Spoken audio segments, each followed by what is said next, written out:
Hey everyone, welcome to the What is Money show. I am thrilled today to be sitting down with Mr. Jeff Snider. Jeff, welcome to the show. Thanks for having me, Robert. I'm excited to get into this stuff. As am I. I discovered your work on the Eurodollar University, which is a long form podcast series on macro voices, where you lay out the nitty gritty of the Eurodollar system, how it functions, how it emerged, and how it's changed over time.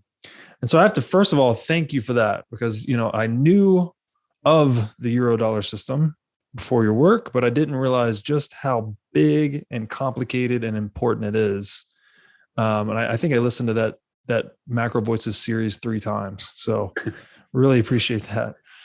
Yeah, I think it's amazing, isn't it, Robert? Because you think about something like LIBOR, for example. I think most people have heard of LIBOR, but they don't realize what it actually refers to. It's some kind of money rate. There's U.S. dollar markets, and it's really the basic Eurodollar rate. And it's one place where you can begin to walk down the rabbit hole into, okay, what's really going on out there? What does this Eurodollar refer to? What does it actually mean? Yes. Yeah. As we were just talking offline, a lot of the difficulty in this space is how obfuscated things are. There's a lot of technical jargon, a lot of different terms. As you were even saying, different macro thinkers use their own unique terms. So there's a lot of pieces to put together for the outside listener.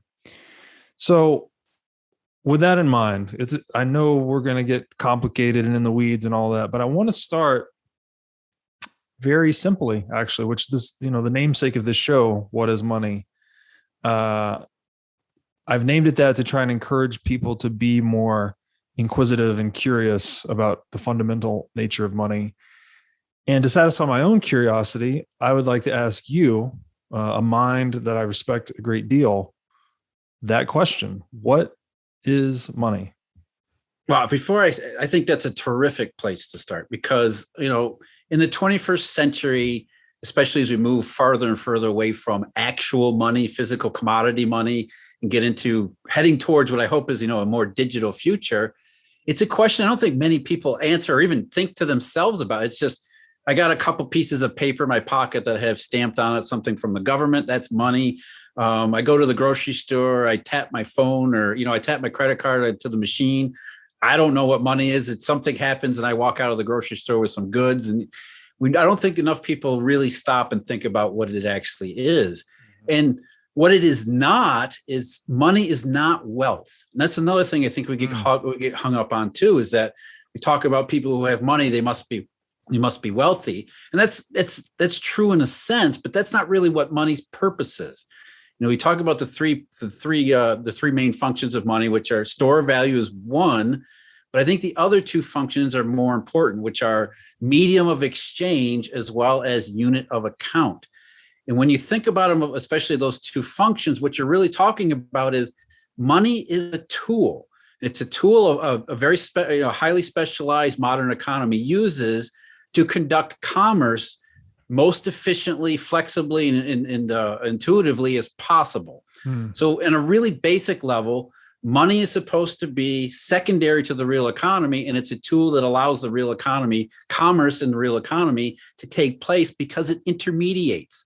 It intermediates between competing interests. And as we're going to see with the Eurodollar system, it intermediates between often very different systems. So that's how it is a tool. But we always got to keep in mind, money isn't wealth, it's a tool. When you look at it from that perspective, then I think some of these other things start to fall into line about, how far we've gone from right. What they're supposed to be doing. Right. No, that's a great intro. I want to ask the follow-up question then, just to distinguish between the 2 then. What is wealth? Wealth, in a very capitalist traditional sense, is a productive enterprise that is sustainable. It's not piles of stacks of Federal Reserve note papers in the bank. It's wealth is, in economic terms, I mean, small e economic terms, it's the sustainable productive capacity to combine labor and capital and all these other secret things that, Adam Smith's invisible hand that combine together, that when you add all these things up, you have a functioning economy that raises the living standards of everybody else. So wealth is the productive capacity in a very aggregate sense. Wealth is the productive capacity of the system, and on an individual level are the individual productive capacities.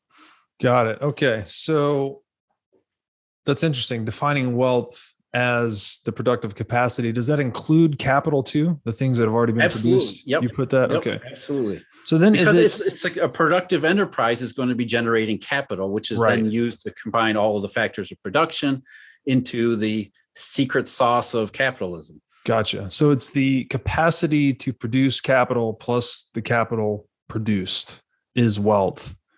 And then is it proper to call money a call option on that wealth in a way? Like if you're holding money, you get an option on that? In a way, yeah. I think if you think of more along the lines of store of value, that's what it's for, right? I mean, you get paid for your labor in currency, and you want that currency to be able to be of use whenever you want it to be of use. You know, if you get paid on a Friday, but you don't go to the grocery store for a couple of weeks, the last thing you want is an unstable currency, so that 2 weeks later you're worried about whether or not you have the same that you thought when you traded your labor for this paper.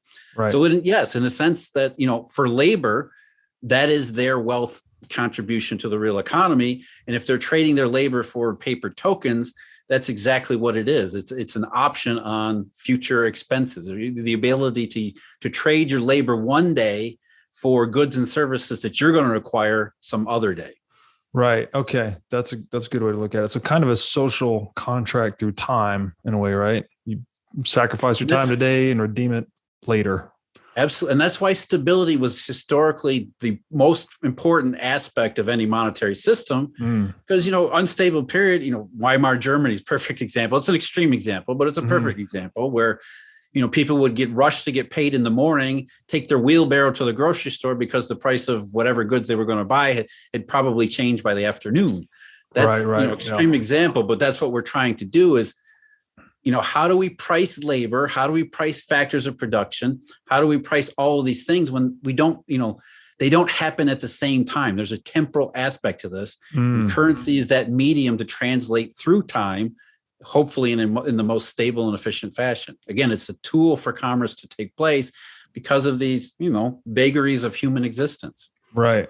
Okay. That's great. Okay. So I think that segues us well into the path I want to walk down with you today. And so we're going to try to keep it high level. We're going to cover a lot of history though.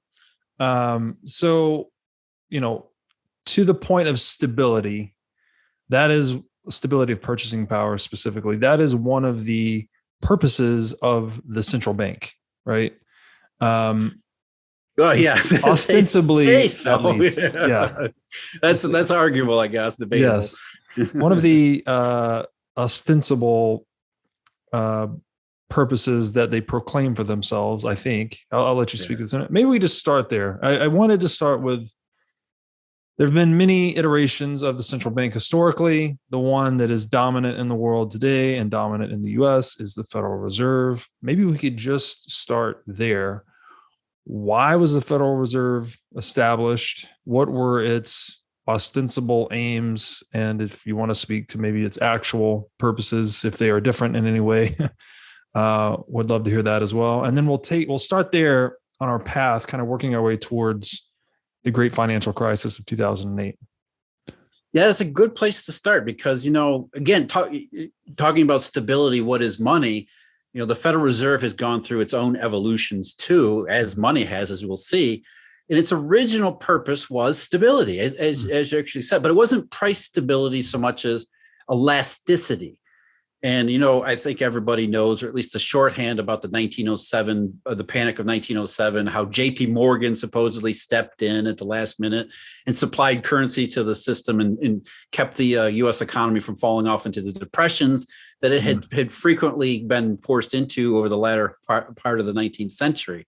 So the idea was we don't want to be left to JP Morgan to throw in some elastic currency whenever we get into times of crisis. Let's have a European style central bank operating on the principles espoused by Walter Bagehot, you know, the famed Bank of England governor, who said, you know, lend freely at high rates on good collateral during times of crisis.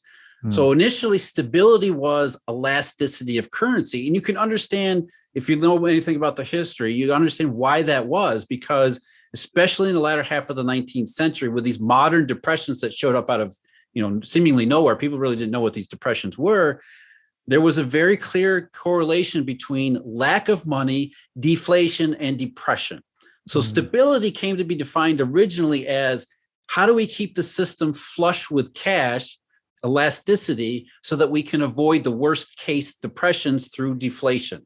So stability was more about elasticity and the downside. And that was the Fed's original purpose. And it wasn't just about, these temporary bank crises that popped up. There was also seasonality to it. The US experienced massive monetary flows from New York and from the West Coast into the interior because of its agricultural background and trade and all these other things. So the Federal Reserve was really, its first purpose was, let's keep the currency system floating and stable. We're not really worried about prices. We're just worried about deflation and preventing the worst case scenarios. That was the original Fed purpose, which you get to the next step, go through the 20s to the 30s. Obviously, it didn't work out very well because we ended up in 1929 with some of the worst deflationary currency in human history. Yeah. Yeah, no, that's a great point. So a couple of terms that I want to parse out and get your definition on. First being elasticity itself. So this is a term that's thrown around a lot in these circles, but I don't think many people understand it. Could you just speak to the definition of monetary elasticity and its relationship to economic stability? Elasticity is the idea that the monetary system should never be completely fixed or completely rigid. In other words, the economy is a dynamic place, and all the time there are competing uses or the competing demands for currency or competing demands for money, not all of which are good ideas. So there's always this, how do we balance elasticity? Elasticity is really about making sure that whatever, whoever's in demand for money has the ability to source currency, because lack of currency, this deflationary condition, is actually a really painful impediment to economic growth and progress.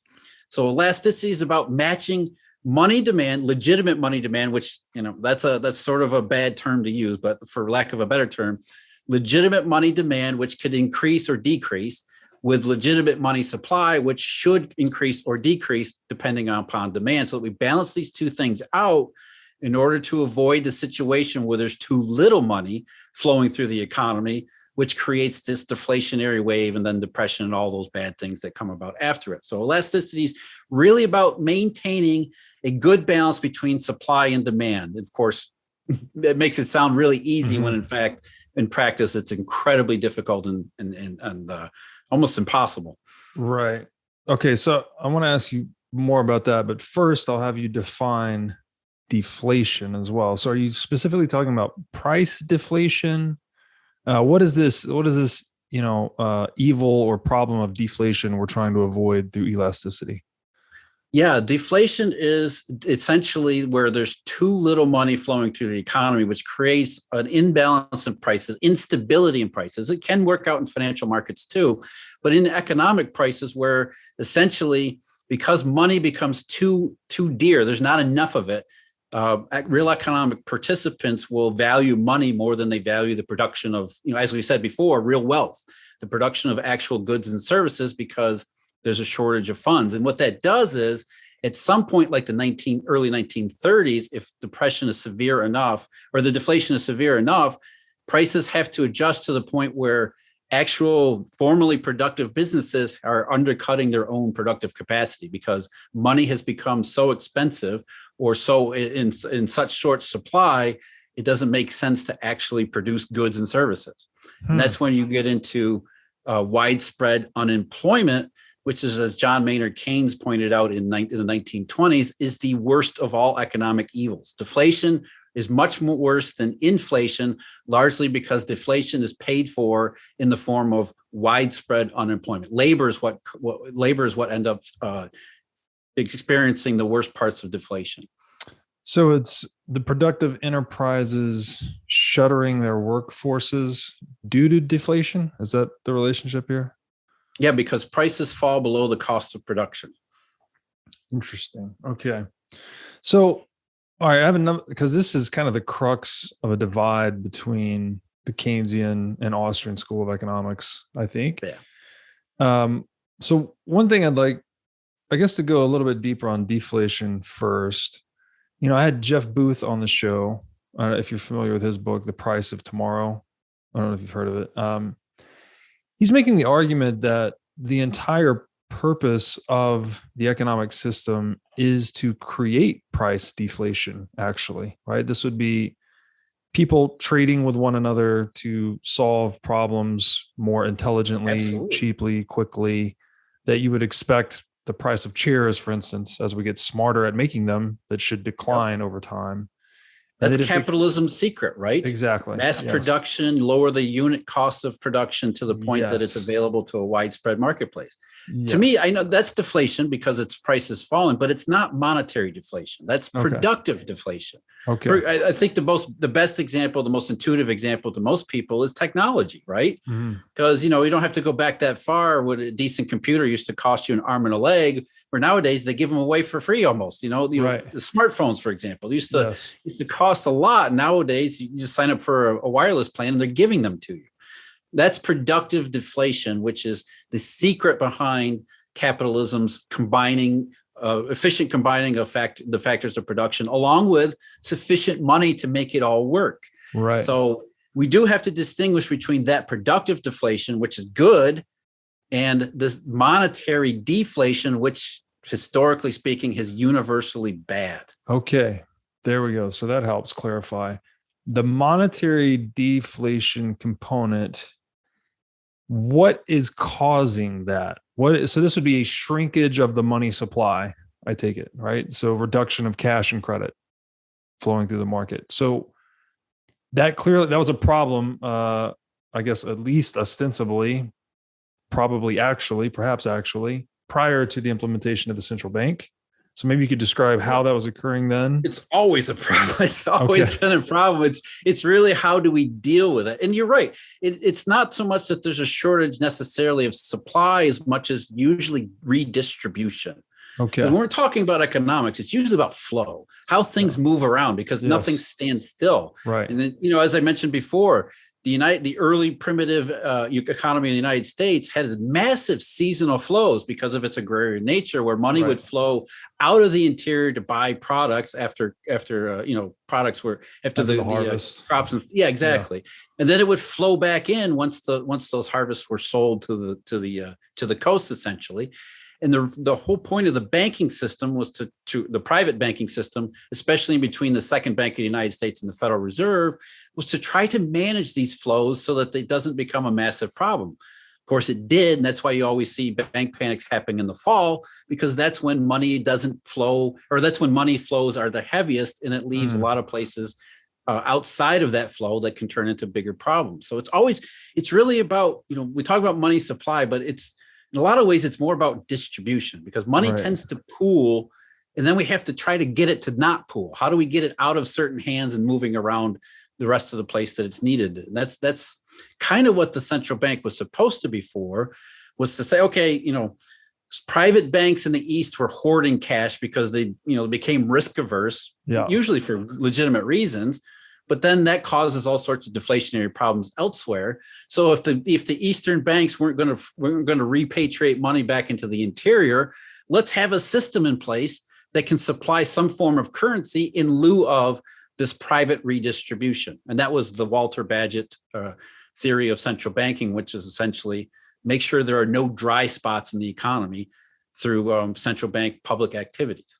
Right. Okay. So that somewhat makes sense. I do want to parse apart a little bit more here. Because in my mind, it seems to be that wouldn't the natural interest rate mediate those flows? Like, how does it become problematic is what I'm trying to get at. So if you have a supply of loanable funds or money and you have demand for it, doesn't the interest rate just act as a price mechanism that mediates the flows already? Why do we need an institution overlaid on top of that? And you would think that's the case, right? I mean, that was Newt Wixell's contribution to the natural rate of interest, which is supposed to move around and induce that kind of a flow, right? Mm-hmm. If money became tight in one area, demand for money, which is supposed to be, relatively unchanged, would see the price of money go up, and therefore that would make it equitable or profitable for those who have money to then redistribute in those places at much higher rates. And it seems like it should work really, really well, and so almost elegantly. It just doesn't, because there are any number of frictions that get introduced into the system, including the fact that at times, especially the way the banking system was worked under convertibility, which was periods when your real base money like gold coin would be hoarded by the public. It wouldn't matter if banks wanted to take advantage of high rates of interest, they simply could not. And even though some rates of interest got to be really high, a lot of banks simply said, we're not going to redistribute money at any price because it's just too risky. And I think where Knut Wicksell really kind of left it too unsophisticated was in the fact that, it's a risk-adjusted price of everything. And if you think risk is through the roof, it won't really matter what the price of money is. You're going to hoard money anyway. That was certainly the case of the public, who were converting, paper deposits or, derivative deposits for real money or even just cash, which simply deprived the banking system of supply to be able to do exactly what we're saying. So I'm not making the argument that we necessarily need a central bank to manage this. I think that in a lot of ways, the second half of the 19th century managed itself pretty elegantly. There were all sorts of clearinghouses and ad hoc associations that performed the role of central. Clearinghouse debt certificates in Chicago, for example, during the Panic of 1893, as well as the Panic of 1907, kept Chicago largely insulated from monetary problems that were arising in New York. But to your point, you would think that the interest rate would be a simple enough, elegant mechanism to just to govern all of these flows. And historically speaking, it's much more complicated. That's really interesting, because it's hard. It's difficult for me to understand that argument, because it seems like, okay, even if there was collusion to hoard all the money, right, and the market rate of interest is just exploding, that you're still creating this incentive for the colluding parties to want to defect, right? When the interest rate gets to 100% or whatever the number is, it seems like the price would break that hoarding behavior. But I don't know. There's a ceiling on the prices people can pay too.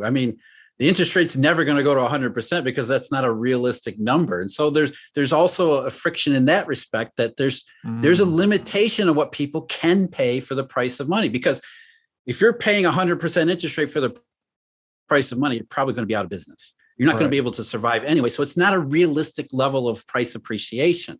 So that's sort of a friction. There's a ceiling that the monetary system or the economic system can pay in terms of price of money. And what that ceiling is, that's kind of what Knut Wicksell was getting into, was let's try to figure out where are those pain points and make sure that we don't ever reach them. Understood. Okay. So, all right. So we'll leave that one alone. There's a lot there. We could probably talk about it for days. So it's even more complicated still. We historically then have decided or depended upon currency elasticity to overcome this inferiority of the natural interest rate to mediate flows. Is that correct?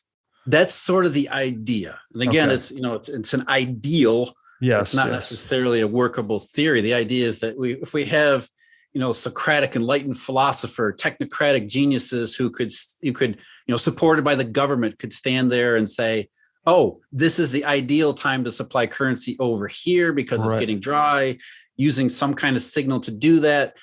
That was the original intent behind the Fed, which was essentially, look, the 19th century was great, but it was really, really messy. Yeah. It was really bad in certain times, the long depression, the 1893 depression. We kind of lucked out with the 1907 depression. And so there's something not right here. It's, there's all these frictions, there's all these monetary problems, there's all these monetary, lack of distribution, the tendency to hoard, emotion. That was one of the things that that was brought up time and time again, debating between the Aldrich plan and the early Federal Reserve was, at some point, it doesn't matter about the price of money because people become so emotional that money doesn't negotiate anyway. So that was, let's create a public entity that's dispassionate, scientific, technocratic, that can stand apart from the monetary, that doesn't have a real skin in the game, right? It's not JP Morgan looking to feather his own bed.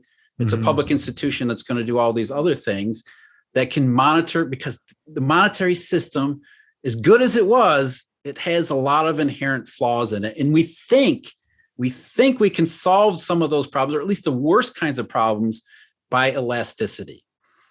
Okay. That makes sense. At least the idea of it. So what we're pointing out here is a failure of capitalism in the market for money, right? We're saying that the natural price discovery of money is insufficient to make adequate flows. Is that correct? I think that's too harsh. I think it's not a failure so much as it's an inherent flaw. And I don't think it's an inherent flaw in capitalism. I think it's an inherent flaw in humanity. I think it's just, we are not angels. We can't create perfect systems. Right. And we're talking about incredibly, incredibly dynamic and complex places that we're kind of doing the best we can. And I think a lot of ways it is the best we can do. Okay. I'm not talking about central banks. I'm talking about more of a free market capitalist system. I think that's the best. And recognizing that it's messy, that there's downsides to it. It's painful at times. It's like, Winston Churchill said of democracy, it's the worst form of economic system except all others that have been tried, right? It's not perfect, but it works when it's allowed to work. You're talking about capitalism specifically. Yes. The free market, the information supply of that's, again, money is a tool. It helps us supply information about what's going on, what needs to be done, and all sorts of other things with it. Right, but there's an inherent flaw here in the purely capitalistic form of money, which would be no central bank, right? Not just pure natural interest rate. So is this flaw something that's unique to the market for money that we don't have in other markets? Or is it? I don't think so. There's all sorts of, just the regular commercial marketplaces, there's all sorts of frictions and balances and flaws and anything else that any number of examples.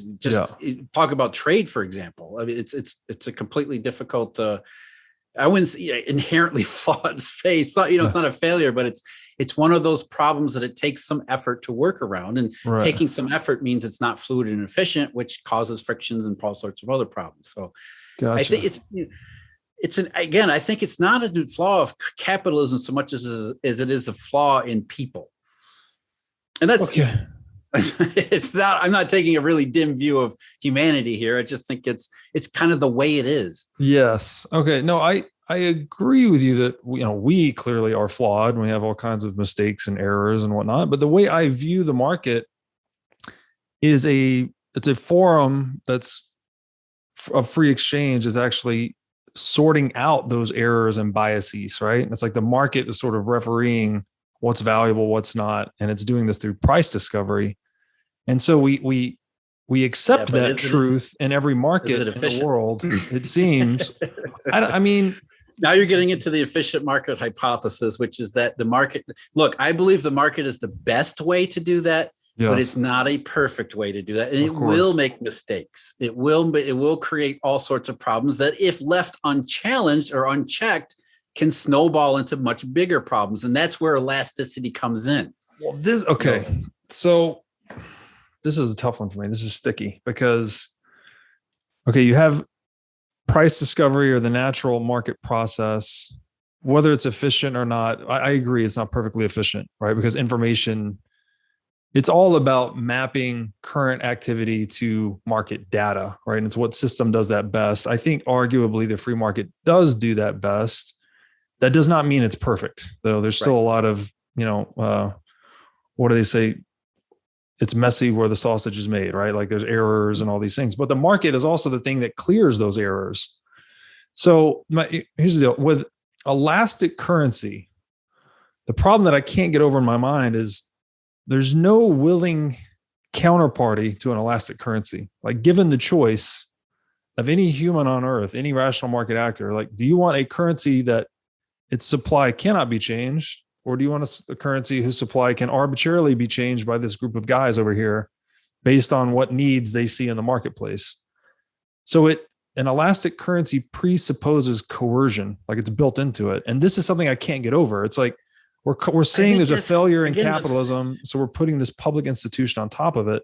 Yeah, but I'm having a hard time reconciling that with my free market I think that's view. your definitions are too strict. You're too it's unrealistic. You're sort of thinking about things in a theoretical sense, and I think everybody would agree with you in a theoretical sense. The reason we accept an elastic currency, and just to be clear here, I don't like the central bank model at all. I think central banks are agents of destruction and idiocy and incompetence, as we'll get into. Yeah. But I understand why their original purpose, and we are talking about their original purpose. We are not talking about the purposes of central banks in the last half century, which is very different than what we're talking about. Yes. So to get back, elastic currency is sort of like insurance against inelastic currency. And inelastic currency, people, whether they know it or not, accept is a much worse proposition than elastic currency.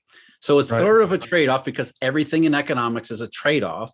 We accept an elastic currency because we have seen time and time again, universally in every kind of economic jurisdiction there is, that an inelastic currency leads to the worst kinds of problems. And I mean, we can talk about the details of that, but I think the overview is that, we don't live in an ideal world. Therefore, we can't have a perfectly inelastic currency, a fixed supply of currency, because we live in a dynamic situation, dynamic economy, where an inelastic currency just cannot keep up with that sort of situation. And the argument for inelastic currency, which I'm sure you know very well, is that, look, elastic currency, as you just said, we're depending upon a group of, we hope are really smart people to perform that elasticity. I don't think that's the only way to create an elastic currency. I think there are other ways to create an elastic currency that doesn't involve central bankers or central banks. Right. And that's the trade-off I think that people want to see, is that a dynamic, how do we, going back to what we first started with, money as a tool, how do we use money most effectively? And I think it's most effective when it's elastic, which matches the fact that we live in a dynamic world. Right. Okay. So I do somewhat agree with you here in that, like, when we saw free banking in Scotland, I forget, was it 16th, 17th century? They had, some of the currencies, banks were issuing their own currencies. Some of them were elastic, where they would increase the supply of currency beyond the reserves, intermittently over time. But each one of those banks was effectively staking their own reputation, right? If they overproduced or they increased elasticity too much and got in a situation of insolvency, they went under, right? And the capital of that bank was reallocated to more prudent banks. So in that way, I think elasticity could work, more of a free market model versus a centrally planned model. Absolutely. But then the question always is, how does it work? What is the metric that we're using? And we don't have to define. I mean, how does the system use it? How does the system evaluate itself? How do we know when currency system-wide is becoming too inelastic? And what does too inelastic mean, right? That's the thing. There are no easy answers for any of it. It's not like we can sit and define quantitative rules for exactly what constitutes inelasticity. And the other thing is, again, why elasticity is preferable, is that we could say inelasticity today is X, but we know by next week inelasticity might be something completely different. And that's, that's kind of what Newt Wixell was saying with the natural rate of interest, was that would give us, and there is no one natural rate of interest. He was saying there are several there. That would give us a general sense of when are we getting into an inelastic situation? Is it too inelastic and things like that? And I think the reality is there's no hard and fast rules we can come up with that says, This is when we need somebody to step in and create some currency and introduce it into the marketplace. Right. Yeah, it almost seems to me to be contingent on the aim, right? Because even when we're talking about system-wide inelasticity, it's like, okay, then is our aim to optimize for system stability, or do we want to optimize for error clearing, which would be more unstable, I guess, but less accumulation? I would say that would be more stable long run. If we're we're clearing errors, that's more stable long run, but the short run would be more volatile. And that's really what banking is supposed to do. Banking is supposed to be the secret to all of this, behind all, money as well as economy. Banks are supposed to intermediate, which means they're supposed to look at real economic projects or financial projects and decide, this is stupid. This is insane. Oh, this is a really good idea. So I'm going to lend to this one, but not this one. That's what banks are supposed to do. Right. And the idea behind elasticity is that we keep banks in business, the good ones that are intermediate, the bad ones are the ones who don't have collateral to borrow from Walter Badgett Center banks. Right. They're out of business. And we want the bad banks to go out of business because they've shown they can't intermediate. Yes. The problem we get into is, banks maybe aren't the perfect way to intermediate in money and credit in an economy. And it's, they add their own layer of complications on top of what is supposed to be, a direct relationship between money and commerce. Now we have finance in between. Right. And that gets even more complicated and more interesting, shall we say. Yes. And then political. The political aspect is where it gets very complicated. And that, I think it introduces right there what most people in our position nowadays think is the worst part of it, which is the rent-seeking behavior of the financial system. Yes. And that's really where it comes from this privileged position of we're intermediating between money and commerce. And we kind of need that to happen. Yes. But there's that downside that, especially of late, they've taken real advantage of. Yes. Okay. No, all right. That's a great point. I think the original purpose of banks is an excellent point too, that it's effectively matching maturities and credit assessment between savers and borrowers. So it's reducing frictions in the marketplace so that we can fund viable projects. Hey, everybody. As you've no doubt learned by watching this show, Bitcoin is the single most important asset you can own in the 21st century. And one of the most important companies in Bitcoin today is NYDIG. NYDIG's mission is to get Bitcoin into the hands of as many people as possible. One of the ways they are accomplishing this mission is by empowering banks and financial technology companies to offer their own Bitcoin products and services.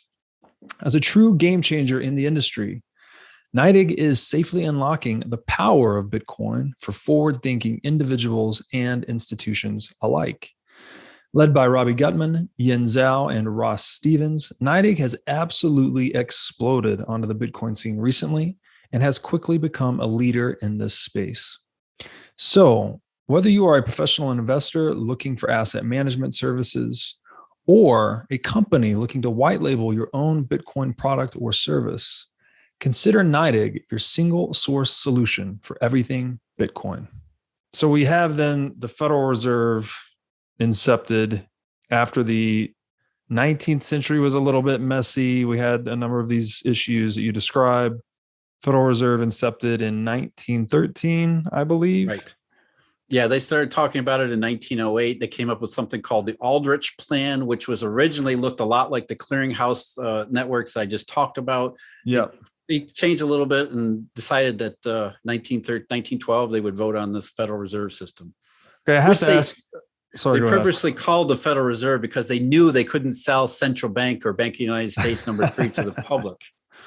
Yeah, they had to take the marketing into consideration, right? The optics had to be good. So I have to ask a lot smarter back then. I have to ask you here if you have any thoughts on the work of G. Edward Griffin and the creature from Jekyll Island about the inception of the Fed. Yeah, there's a lot of that. Paul Warburg, for example, who comes up a lot, not just in that book, but if you read any of the primary source material, he was J.P. Morgan's agent, and there's a lot of self-interest in how the system was set up, and there's certainly a lot of opportunities to take advantage. Again, where does this rent-seeking behavior come from? That's part of it too. But it's. In one sense, you look at some of the political angles and the actual politicians setting up the Fed.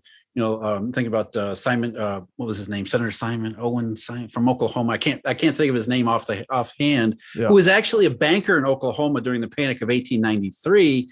He was more public interested, and I think a lot of his work ended up becoming the Federal Reserve. But yeah, there's a lot of reasonable questions about how the whole system was set up, and some of them are legitimate questions, and others have been just they've become fodder for conspiracy theories just because it was a complicated situation. Right. Okay. So from the outset, this ideal institution had some politicization to it that made it a little less than ideal. Okay, so how does that then? So it's set out with this aim of kind of increasing stability, I guess, reducing the specter of monetary deflation. Right. What then happens going into the 1929 and I guess the 10 years after that are also pretty important? Absolutely. And what happened, to put it in a nutshell, was massive monetary and credit evolution throughout the late 19 teens and into the 1920s. Some of it which was necessary because of, the world went off the gold standard for World War I, and a lot of that gold ended up flowing into the United States. Mm-hmm. At the same time, in 1917 and 1918, the Federal Reserve went crazy with what today we would call quantitative easing, buying up Liberty bonds and all sorts of other things like that, creating bank reserves to help finance the war. So you had officially a monetary expansion from World War I and the necessities of that.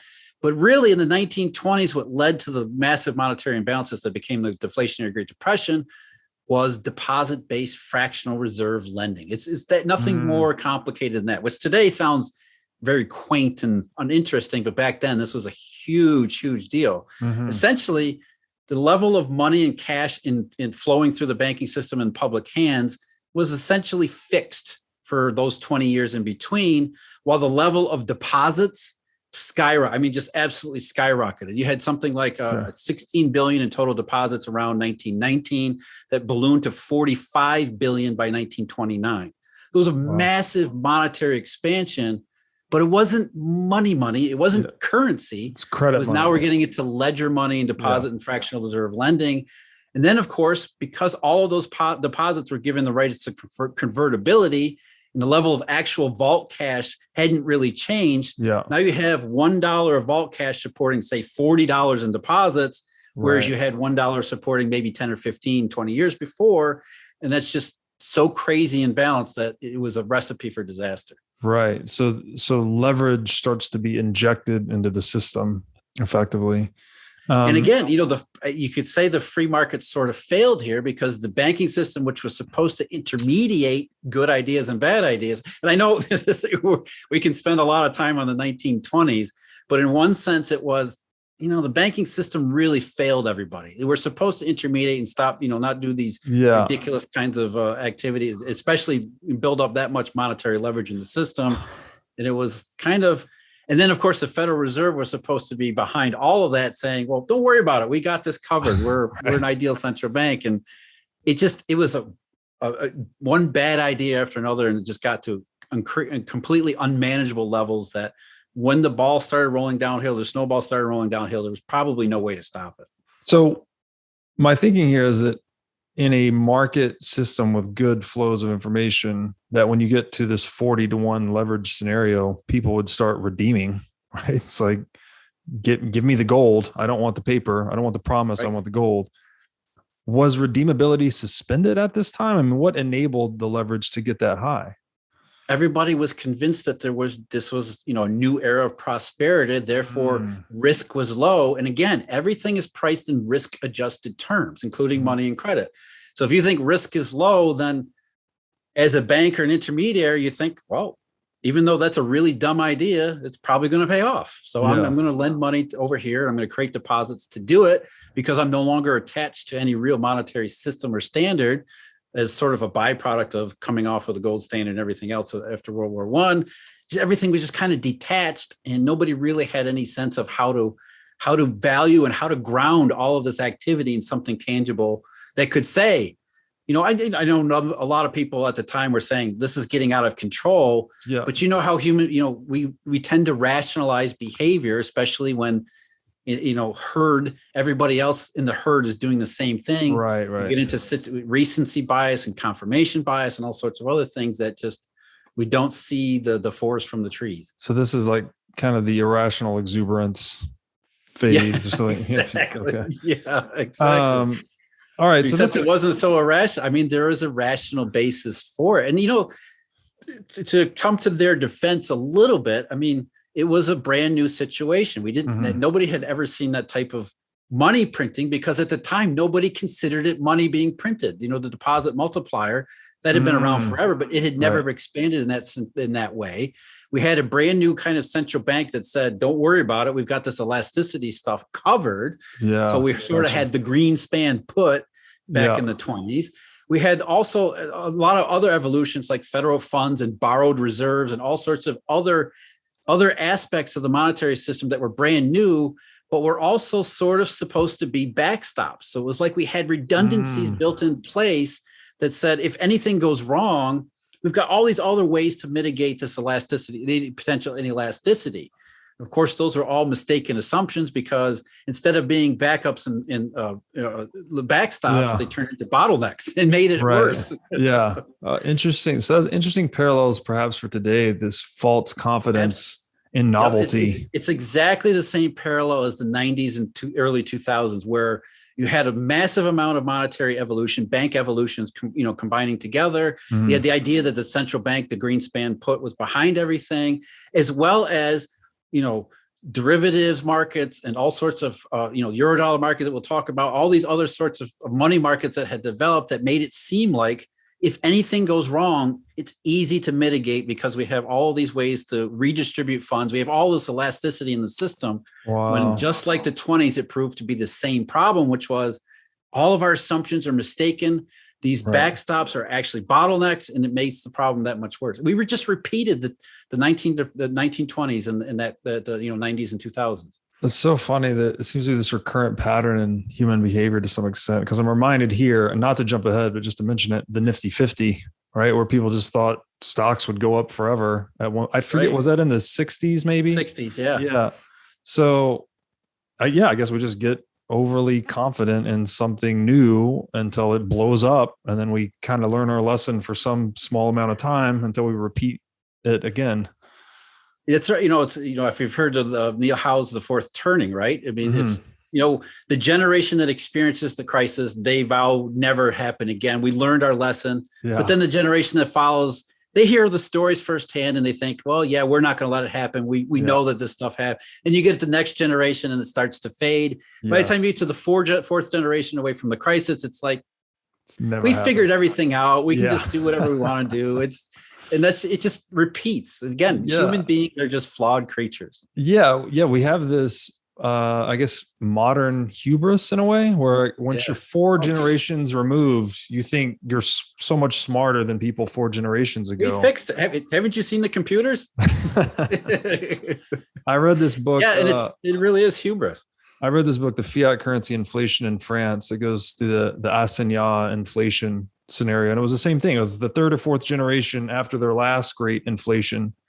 And they just had, they did not heed any of the warnings. They just thought they had it all figured out, and they repeated the exact same thing. So what is the old adage? Every generation thinks it invents sex. And that's, there's definitely that kind of idea that, hey, our grandparents and their parents screwed everything up, but we'll never be that stupid. I mean, no, we got their example. We've learned from everything. And it's just, history is not linear. It's cyclical because of it. Yeah. Well, it seems like the wheels are really coming off this time as we sit in 2021. Okay. So to get back to the arc here, then elasticity, kind of our antidote to monetary deflation or instability, or kind of our weapon to keep things moving along. But then it was also, was it instrumental in war as well? Like what part of, because I know you mentioned we went off the gold standard for World War I, so we were increasing elasticity actually to fund World War I as well? Yeah, absolutely. And that was usually where, historically speaking, before the modern economy showed up in the 19th century, that was where deflation and inelasticity came from, because you get into a war, the government would confiscate as much funds as it possibly could, leaving the system dry, which wasn't as much of a big deal back then because, in a largely subsistence agrarian economy, money isn't necessarily as vital a component as it is in the modern sense. Right. But it was still a deflationary problem, and it developed into all sorts of bad things. I think the quote from Copernicus applies, as well as, Isaac Newton, recognized that, prices and sound money and money availability are all tied together because of these things. And war was, historically speaking, where you could see that those relationships come out because of necessity, really. Or at least the governments say it's a necessity. Yeah. Interesting. Okay. So then Yeah, they would is just a rating of property to, grabbing whatever is not nailed down to go and fund warfare in a way. Yep, exactly. And We're going to declare you an enemy of the people and confiscate every liquid asset you have. right. And then Really. elasticity would seem to be an expedient to that then, right? Because then you just increase the money supply and use it to buy whatever you need versus to actually have to go out and directly confiscate assets. Understanding that once you create inflationary currency, you're kind of spinning your wheels, because then you have to create as much currency as prices go up, and you're kind of standing still. I mean, that was a problem in the American Civil War. Yeah, the introduction of greenbacks. The paper price of goods spiraled out of control, which required more greenbacks. And eventually, you're kind of making the problem worse. But extenuating circumstances like something like the Civil War, I think that's, there's justification there for doing anything and everything to try to gain the resources to win the thing. That's interesting. So there's this very deep connection between warfare and money as well, right? When every time you go to war, it's you're pouring in all the resources you have, and monetary elasticity is kind of just the fastest way to access resources. Exactly. Yeah. Interesting. And then the other piece to that is you're not confined. I'm thinking of rulers of old, like monarchs, they're kind of confined to their own balance sheet when they go to war, right? They have their war chest of gold. I guess they could clip the coins. Which usually were empty. Historically speaking, monarchs were the poorest people on the planet because they owed money to everybody. Yeah. It's not easy being king or queen. You always have to have so much patronage, and that's one of the problems. I mean, especially in the English system, where the English developed Parliament, for example. Parliament was, hey, you can't just tax us whenever you feel like it. We need to have some kind of schematic or framework in place so that the king or the monarch just can't confiscate our goods and say, I'm going to tax you to everything that you have. Yeah. So heavy is the head, as they say. Yeah. Every time you wanted to go to war, everybody underneath you knew what that meant. Your tax collectors were going to show up shortly. Right. Which meant bury all the valuables. Right. Okay. So to that point, to some extent, so we've gone through 1929. Things are pretty bad. Executive Order 6102. How does that fit into the picture? What do you do once you're captured by deflation? That's really what it was. And what Roosevelt, interestingly enough, FDR was a sound money and sound budget guy. Mm-hmm. He went, if you go back to the 1932 election, you listen to Roosevelt, he sounds like Ross Perot. It's like, wait a minute, who is this guy? Mm-hmm. And he said, we want to run balanced budget. We want to have a sound dollar. What happened was he started to listen to the economists of the time who said, look, you may want to run a balanced budget, but somebody's got to spend. Somebody's got to do something here because we're in a depression of the kind we've never seen before.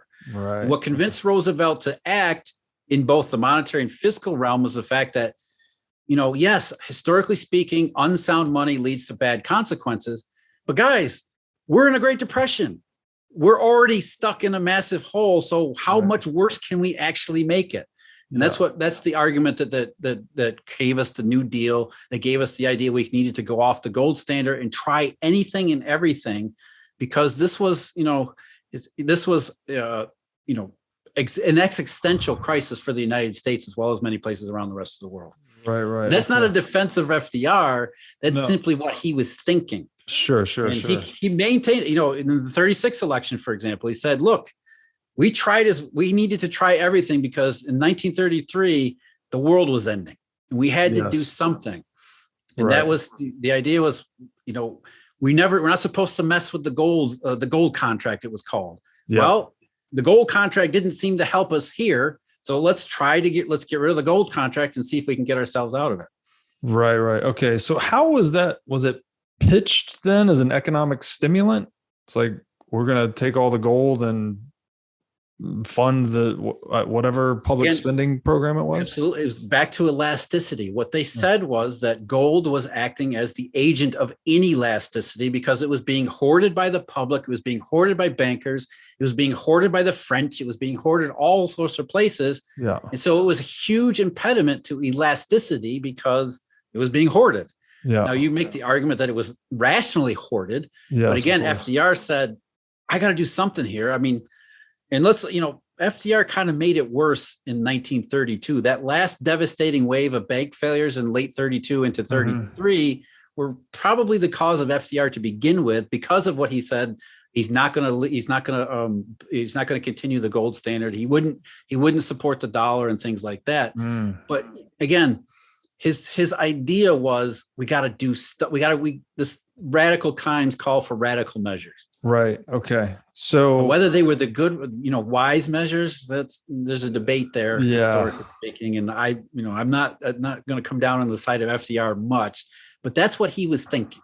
So tell me if I'm stating this correctly, and then I want to ask a question. So Executive Order 6102 was passed. The gold was effectively confiscated, or I think they mostly confiscated it from the banks, not individuals, but it was confiscated from individuals as well, at least in the letter of the law. And then gold was repriced from around $21 to $35. So that was a haircut of 70-ish%. Absolutely. So that was effectively a direct confiscation of property. What would have happened, in your opinion, if that had not taken place? Say the property was not as confiscatable, and you know where I'm thinking here. If this had been a Bitcoin, not a gold thing, right? What would have the consequences likely have been? I think that they would have tried other different ways to try to create inflationary circumstances, and there probably were other ways to have done it. Really, the revaluation of gold, which was a punch in the face of every American, because it I need gold. I'm going to give you paper dollars at this lower price, and then I'm going to revalue the dollar, which basically took money away from you. I confiscated your store of value wealth, the transactions that you traded your labor or your business for previously, expecting it to be worth this, and now it's worth a hell of a lot less. Yeah. The idea, though, was going back to what we talked about before. How do we get gold circulating throughout the economy and circulating throughout the global economy? So if we reprice gold into we pay more paper dollars for gold, the idea is that gold will flow into the United States, which will then, reflood the banking system with liquid money. And then the banking system can get itself up off the ground and start doing the things we need the banking system to do, which by the way, is what happened, because gold started to flow into the United States by the bushelful. In fact, by 1936 and 1937, the BIS was complaining that here we have too much gold in the United States. It's inflationary currency. Didn't turn out to be that way, but that's exactly what did happen. Now, were there other ways to have combated the deflationary depression without devaluing the dollar? I think there probably were. Right. Among the others was just to stabilize the banking system and create elasticity through other means, including the Federal Reserve actually doing its damn job, which, that was Milton Friedman and Anna Schwartz's critique in their book of Monetary History, was essentially that as this deflationary currency wave, convertibility and all that stuff started to wash over the banking system in 1929, 1930, the Federal Reserve stood on its hands and said, there's no demand for money, so why would we rediscount bills and things? And that was, the Fed was supposed to supply elasticity when they were reading the situation as already elastic. So the Fed screwed up really big in the early 1930s. And then it was Roosevelt who thought, well, I can't depend on these idiots, so I'm going to have to do something myself to try to get us out of it. And it's arguable whether or not that was the best way to do things. Right. Okay. Because in my opinion, the Great Depression didn't end until after World War II. So nothing that the Roosevelt actually did ended the Depression, because you look at any number of economic statistics, and even Roosevelt's own admission, we never really recovered. Now, things were moving forward. We had some reflationary currency, but 1936 and 1937, that disrupted it. And by the end of the decade, employment levels and things like that were less than they had been in 1929. So by no means was there any recovery in the 1930s. And I think it was because these radical ideas were probably not the best choices to have made. But I can understand why they were making them. Yeah. Yeah. Desperate times, desperate measures kind of thing. Right. Yeah. That's interesting because I think one of the pieces you wrote, you actually said that Jerome Powell today admits that Depression era error of central banking, right? I think Milton Friedman maybe commented and said, hey, clearly the Fed did not act when it should have acted. Ben Bernanke in 2002 at Milton Friedman's 90th birthday stood in front of Friedman and said, as a member of the Federal Reserve, Ben Bernanke said to Friedman, yes, we did it. We won't do it again. And then 5 years later, they did it again. So it's irony of, famous last words. Incredible. It's so funny. Okay. So, all right, then we're going through the 30s. Do we then go, and there's gold flowing into the US as a result of this repricing. Does this then lead us straight into World War II? Yeah, because, as much as there was reflationary recovery-like tendencies in the US and around the rest of the world, it was not a full and complete recovery, which left obviously the world susceptible to Nazism and fascism and every other ism you can possibly think of, because, year after year of some really tough economic environments, people quite naturally flow toward extremes, right? Because people at extremes claim to have all the answers to all the world's problems, right? Whereas people in charge like FDR and others would say, well, we're fixing it. And you keep telling me you're fixing it. You're doing all this radical stuff, but I don't really see this. Right. So I'm going to gravitate toward one pole or the other. And that's really what left the world exposed to World War II, was the fact that the Great Depression may have begun in 1929, but it did not end before World War II started. Gotcha. So yeah, when things are bad, people are more likely to run into the arms of authoritarians who are just the strong man, right? Just promising to make change or have the answers. Or even just somebody who says, I know what's wrong and I can fix it. Whether they know what's wrong and can fix it or not, that's a very comforting message. And again, we're talking about parallels between then and now. Right. What has happened around the world over the last 10 years is exactly the same thing. Yes. People are not getting answers, and they're turning to more extremes, whether it's right wing or left wing or whatever you want to call it. Right. It's definitely, extremism is on the rise because people in authority are saying, we've got this covered. Everything's fine. What are you talking about? Yeah. Interesting. Okay. So then, so the gold is flowing. Actually, I think Hitler too, he was born out of the ashes of a hyperinflation, right? So this was it Weimar Republic? Is that right? Mm-hmm. That's the early 20s. Early 20s. Okay. So then economic disaster in Germany, and then a guy rises up and says he's going to fix things, which this is kind of a pernicious problem, because those authoritarian measures are very effective in the short run. They can be. Right? They can be. Yes, absolutely. It's a great enticement and inducement to get people to move and act in accordance with this one singular plan of action to mobilize capital and labor quickly. The problem, so it's great speed initially, but it doesn't persist over time well, because the absolute power issue. Well, that and the information issue. When you're centralizing decision making, you don't have a broad enough base of information flow that you can actually make wise and effective decisions. That's right. And it's really exactly. I'm in charge. I can ignore whatever I want to ignore. There's no central governing feature. I can just arbitrarily decide this is what I'm going to do. And I act as an authoritarian on political, not economic expedience, right? I don't care about the economy. I just care about maintaining my own power structure, which is an economically inefficient way of doing things. And it kind of makes things worse. But still, once people are captured in that mindset, it becomes cult-like and religious-like, and they don't care about effective results. They care about whether or not they feel like they're being taken care of. Understood. Okay. So then, and again, just getting back to why elasticity, this is why, because once that elasticity breaks down and you get into this deflationary trap, it leads to all these other problems that are so intense and so difficult. It's hard to get out of it. Right. The answer is we need to avoid ever getting into the deflationary trap to begin with. It's such a pernicious problem, though, because then doesn't the inflation lead to its own trap typically at some point? Assuming you get to the inflation. It's not one or the other. There's no binary construction here. We're shooting for the middle ground, which by and large is where most systems tend to go when they're efficiently run. Interesting. Okay. All right. So the gold flows.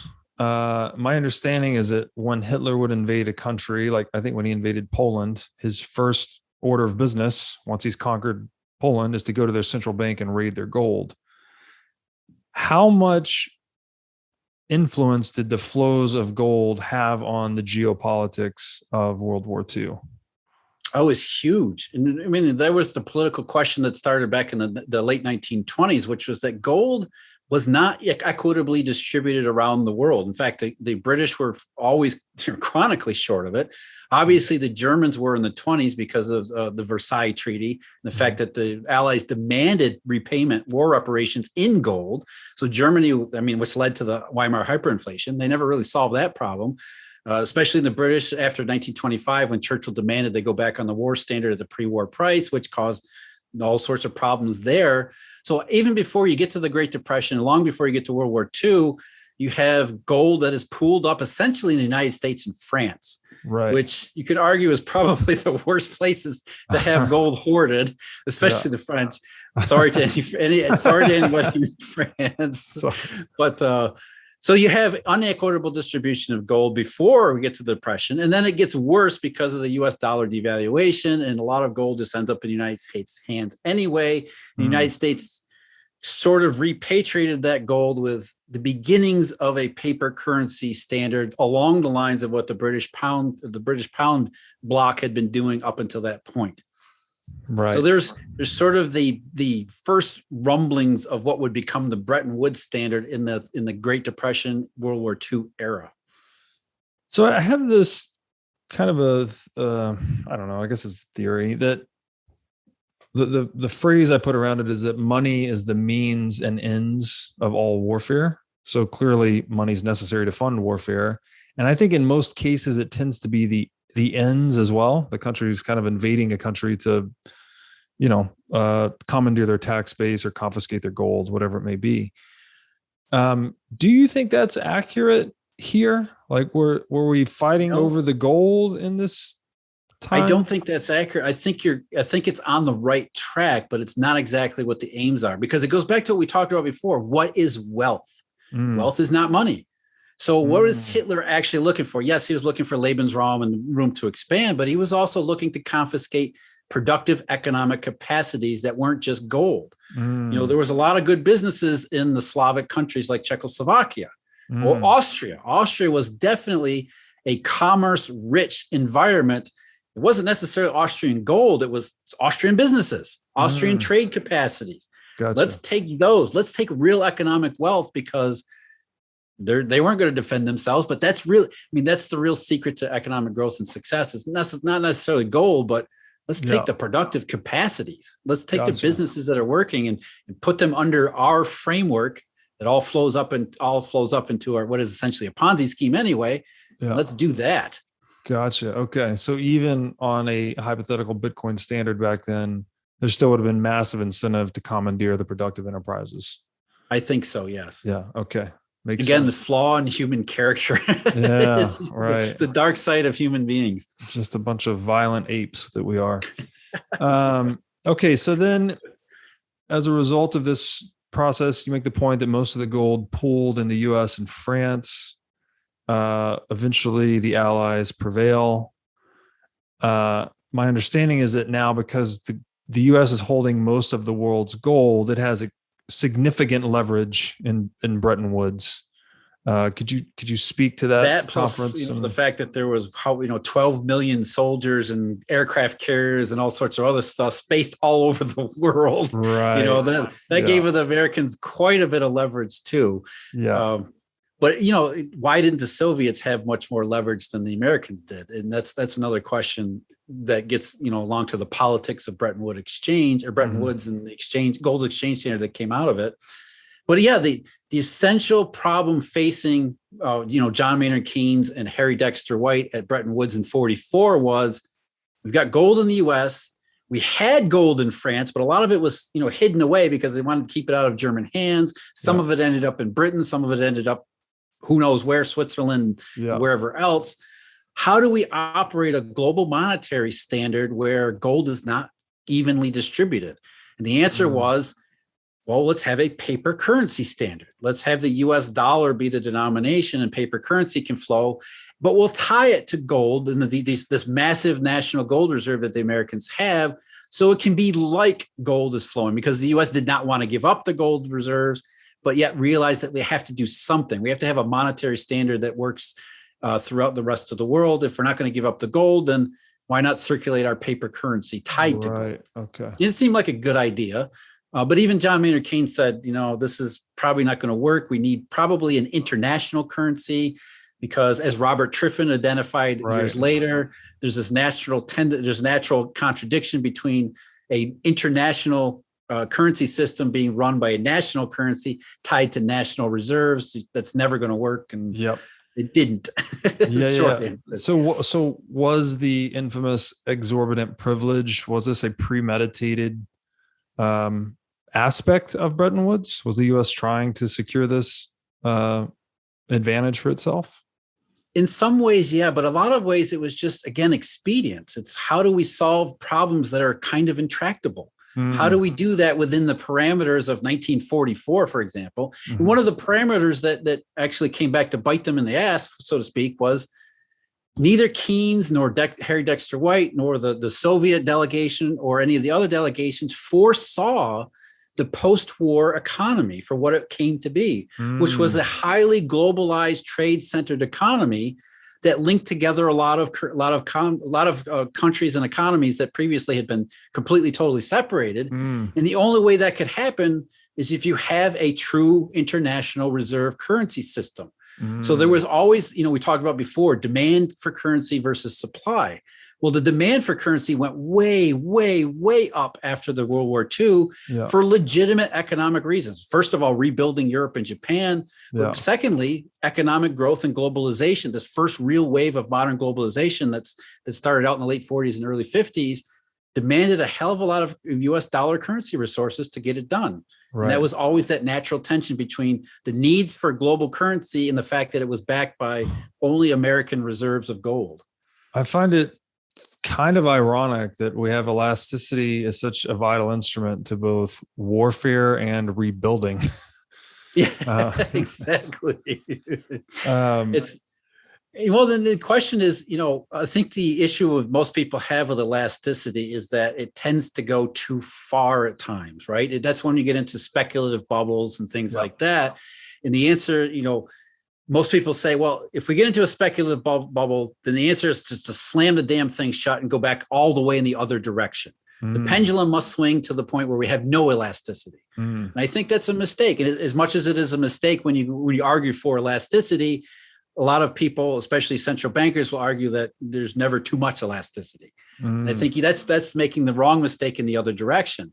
We identify that elasticity is sort of a unicorn. Let's put it that way, where it's very hard to identify and it's very hard to contain. But what is our priorities here? And I think the priorities, especially in the early post-war era, were we need currency. Otherwise, if we don't rebuild Europe, what's going to happen? There'll be World War III, because that won't be a good situation. So globalization in the 50s and 60s was a very good thing. It meant economic growth and prosperity through much of the rest of the world. And if it required a good bit of currency to accomplish, then that was probably a good thing too.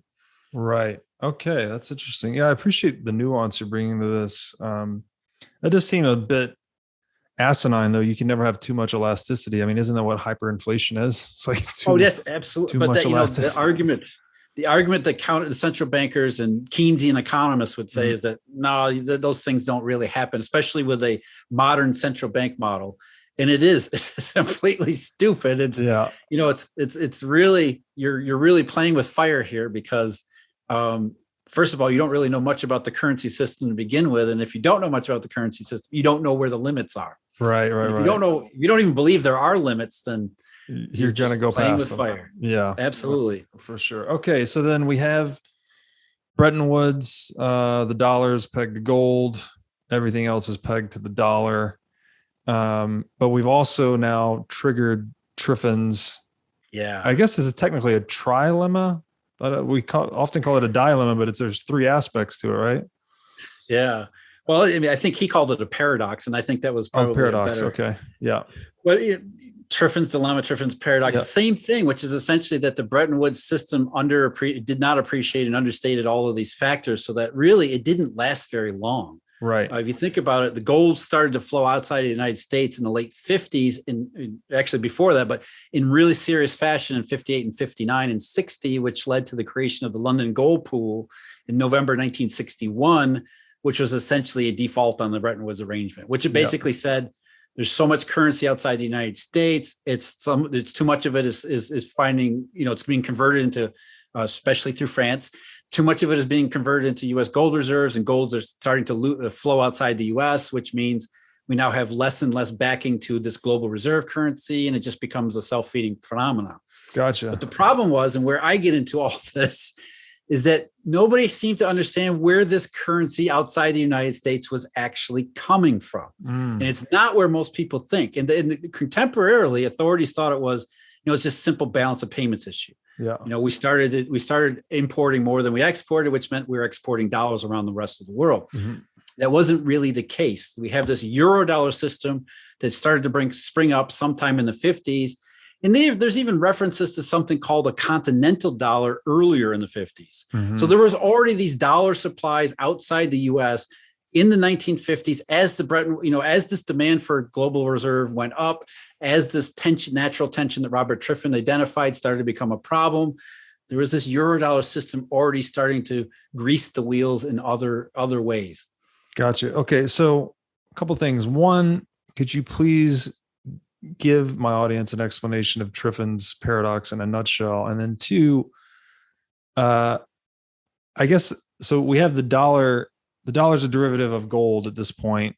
And now what we start to see emerge outside of the US is a derivative system of the dollar, which we're calling the Eurodollar system. Right? It's great, right? So a derivative squared, if you will. Yep, it's currency squared, right? It's actually currency cubed because we're two steps removed from actual money. Right, and that's right, yeah. All right, so okay, Triffin's dilemma is essentially what you need: currency. You need an international reserve currency. Now, why do you need an international reserve currency? Is because of what we said. It's the currency that intermediates between different countries and different systems that they're able to exchange with each other without having to do so directly in their own currency or their own ways, because if you're importing goods in Japan from Sweden, you don't have any kroner. You're not going to get standard, any right? Yes. So it's much easier to intermediate through a third currency that's available in both Japan and Sweden, and that's the US dollar. Yeah. But in order for that to work, you have to have dollars available and plentiful everywhere. Mm-hmm. So that's where elasticity really becomes important. So you have to have dollars available for everywhere. But under the Bretton Woods system, more that we have dollars available for everywhere, the more likely some of those dollars are going to be repatriated in the United States through France and converted into U.S. gold reserves. Mm-hmm. So the French started taking gold outside the United States, redeeming the currency for gold, which then drained the U.S. reserves, supposedly backing this international standard, which then endangered the international standard, which causes all sorts of problems. Right. So what Robert Triffin said was, you can't have a national currency backed by national reserves be an international currency. Got it. Okay. So there's three legs to it, right? You pick two of three. Is it global reserve currency, independent monetary policy, and balance of payments? Are those the three? Yeah, fixed exchange. Fixed exchange. Okay. That's the idea. That was the idea. Fixed exchange. That would allow the system to moderate imbalances, especially merchandise balance of payments and balances and things like that, because quite naturally, we're not talking about the US dollar anymore, but say, the Italian lira. Yeah. The Italians, they came out of World War II in really rough shape, and they ran balance of payments deficits for a very long time. Yeah. And what ended up happening was, rather than the Bretton Woods system forcing the Italians to come up, and pay up for their accumulated deficits and their accumulated currency deficits, they were intermediating through the Eurodollar system, borrowing in Eurodollars to offset their balance of payments issue. So in all, we're talking about the early 1960s. Yeah. The Eurodollar system is already subverting the Bretton Woods system and allowing another level of intermediation between national systems. So is this one of the things that dawned on me listening to the Eurodollar University series, it seems like it's kind of like market forces working around the legislated Bretton Woods standard. Is that sort of what is happening here? Yeah, and there was all sorts of regulatory creaks and cracks and crevices that started. I mean, Regulation Q is a big one. Mm-hmm. Regulation Q was a Depression era regulation, which the American government said, we don't want banks paying more than what we say for a deposit. Mm-hmm. And it was a really ridiculous, stupid idea, but whatever. That was the regulation, that banks could not pay more for deposits. Well, you go outside the United States into this offshore US dollar world, there's no regulation, which means that we can pay whatever we want for deposits. Right. And so there was always this interest rate differential that favored this offshore system to begin with, which meant that, supplies of dollars could be created outside the United States because there was this regulatory dark space. Right. Let's be clear here. When we're talking about Eurodollar, the term Eurodollar means something very specific. It doesn't have anything to do with the European common currency, which didn't come about until the late 1990s. Mm-hmm. The term euro simply means offshore. Right. Offshore of the US. It's not just offshore of the US, it's offshore of everywhere. Yeah. And that's, you get banks in the Cayman Islands. You go to the Cayman Islands, as my podcast co-host Emil Kalinowski is in the Cayman Islands. There are no banks there. They're just brass plates. They're just offices with lawyers and accountants. You can set up a quote unquote bank in these offshore places like the Cayman Islands or London or Montreal or any of these other places that allow banks basically to be unregulated so long as they're doing business with people outside of those countries. It was really the secret behind the Eurodollar system's early days, was that in London, as the pound system started to fall apart and the British economy started to really fall apart, they wanted to continue their banking dominance that, the European or the English had been dominant in banking since, the 18th century. And the only way they could do it was if they captured some part of this growing US dollar centered system. So they said, if you set up a bank in the city of London, which is a special part of London, if you set up a bank there, we won't regulate you as long as you don't do any business with people inside the UK. So as long as you're doing business with people around the world, we don't give a shit what you do. Wow. And that's where really the real basis of the Eurodollar system started, from these offshore regulatory blank spots where banks could do whatever they needed to do. And to the point you're making, that allowed banks, the good side of this, that allowed the banking system to essentially very neatly and elegantly solve Triffin's dilemma. Right. Because it was no longer a national currency tied to national reserves. It's a derivative of a derivative currency that's tied only to the capacities of banking, which, going back to something else we talked about earlier before, puts banks in a really good spot, which eventually they could really take advantage of, because now they're the ones printing the currency. Right. They're the ones in charge of monetary flow and redistribution, which, believe me, they loved it. In fact, there's a guy by the name of Paul Einzig, who was in the 1950s and 1960s, he was a well-known economist and journalist and did all these things. And he said, look, I stumbled upon the Eurodollar system in the late 50s, and the bankers I talked to begged me not to write about it because they were making so much money. Nobody knew what they were doing and all this stuff. They didn't want anybody to know what was going on. And that was sort of the early history of the system, was that it grew and grew and grew, solved this problem elegantly, but also allowed banks to a real big leg up into this growing international system. Fascinating. Yeah. So I think you said in one of your pieces that the central bank model was kind of forcefully decentralized in a way through the emergence of the Eurodollar system, taking us from a quote unquote lender of last resort to a quote unquote market of last resort. So, but it's all very opaque, right? We don't even, I think even today, we don't really have ideas about maybe how big it is, but we don't really know. And that's part of the problem too, is that, look, central banks essentially took the position that's called benign neglect. Look, the Bretton Woods system is falling apart. We don't really know how to solve it. There's no real pathway to solve it. but the banking system is doing it for us. So why don't we just look the other way and let the banks solve it for us? And we plausible deniability. We don't know what's going on out there. There's a bunch of it, it's banks in London. That's not our problem. Right. So that's where it all began, where when they took their eyes off the monetary ball. In a lot of ways, they were forced to, because banks, once they were set free to do all this stuff, they started evolving in all sorts of these modern monetary formats that central bankers and economists couldn't even keep up with. Yeah. So by the early 70s, they're like, we don't even know how to do money anymore. We can't. So let's try to do something else. Let's change the entire model of central banking, which is what happened. That's so interesting. Yeah. So this, formerly contained ecosystem just kind of spilled out of its container, and the central bankers had no choice other than to let it do its thing, because they couldn't control, they couldn't keep it together without it, right? It was solving Triffin's dilemma for them.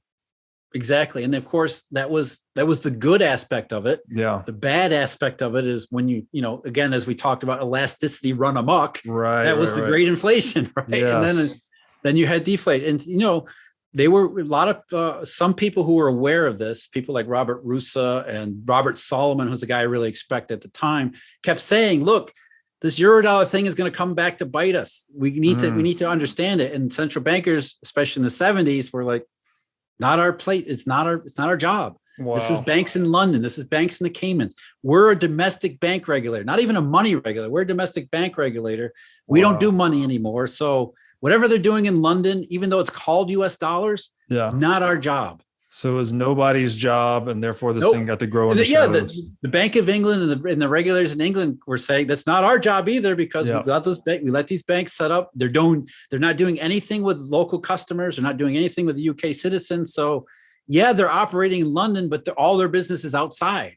So it's not our job either. so interesting. Nobody's job. And that's why the term Eurodollar offshore means literally offshore from everywhere.